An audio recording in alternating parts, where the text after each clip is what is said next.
Coming up, I'll help you manage your queues so you don't get stuck behind the 8-ball. Insufficient funds. Plus, battle casting. No, it's not a new form of extreme fishing, and ready for base expansion? We're gonna see. Dev tested, player approved. This is Command School. You're watching Command School. I'm Greg Kasavin. This is your one-stop source for CNC tips, tricks, and secrets. Each month, I'll interrogate fellow developers to bring you killer strategies for amateurs and pros alike. Even if you're a top-ranked player, you'll want to hear these strats and techniques. After all, your opponents are going to be watching. But first, a beginner's tip, battle casting. Battle casting your match is the only way to be showcased on Battlecast Primetime. But what is it? If a match is battlecast, anyone who owns the game can watch it at commandandconquer.com by clicking on the Battlecast tab. Browse or search until you find a match to watch, and then click its icon. Here you can see the match stats and download the replay. To battlecast your own match, create an online game and click on the Broadcast tab. Give your match a name and description, then make sure Broadcast Game is checked. Tape delay lets you select how long it'll take for your match to appear online. This lets you be sure your opponent isn't watching the battlecast as you square off. All right, now a more advanced tip. The first 2 minutes of your game are the most frantic and the most critical.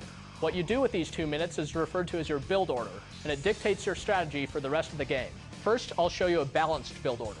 You'll want a crane so you can build 2 structures at once, but you should never build it first. Each queue will drain 100 credits per second, so if you don't start with a refinery, you'll zero out. First, build a power plant, then a barracks so you can grab any tib spikes on the map. Next, drop a refinery, and then your crane. In your first queue, build a power plant, then a refinery, and in your second queue, another refinery. With 3 refineries placed, build a war factory and start amassing your army. Don't forget about infantry and base defenses. Then build 2 more refineries and a second war factory. At 5 refineries, 2 war factories, and a barracks, you're off to a great start. Send out your forces in strong, balanced waves, always leaving enough to defend your base as well. Slowly build technology structures and upgrades, but remember, it's not a race with a balanced build order. If you don't have the patience for that, you're probably a rusher. A rusher gets vehicles and play fast and harasses the enemy's base before he's built up his defenses. Try this: refinery, power plant, war factory. From here, many players build a second war factory, but that's not smart. Each war factory drains 100 credits per second, and each refinery only brings in 50. That means you'll need 3 more refineries and another power plant before you even think about that second war factory. Now you can place the second war factory and prepare your second wave, probably light tanks. A good rusher never has a huge army. Instead, he has harassment forces all over the map trying to take out the enemy fast. Your enemy's nukes are worthless with that defeated logo spinning away.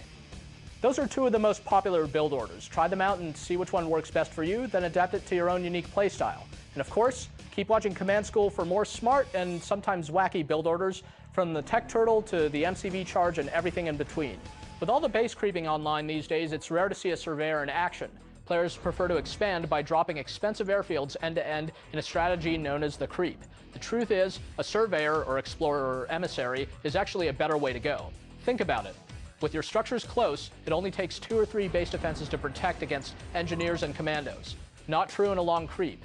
Plus, in patch 1.08, cranes can no longer build base defenses, making creeps even weaker. A surveyor will actually get you up and running at your expansion faster and cheaper. They're only 750 credits if you sell them off after you unpack.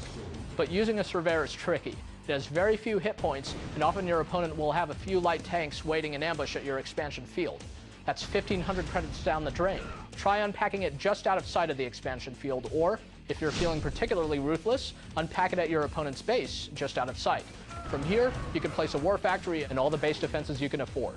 If you ever find yourself up against a base creep, fear not. It's probably poorly defended. Creeps rely solely on a strong front line, so cut it off by sneaking in an engineer or commando into the unprotected midsection. And if you could get just 5 tanks in the back of a creeper's base, you should be able to take out the crane, slowing his expansion by 50%. After that, hit him with everything you've got. All right, it's homework time.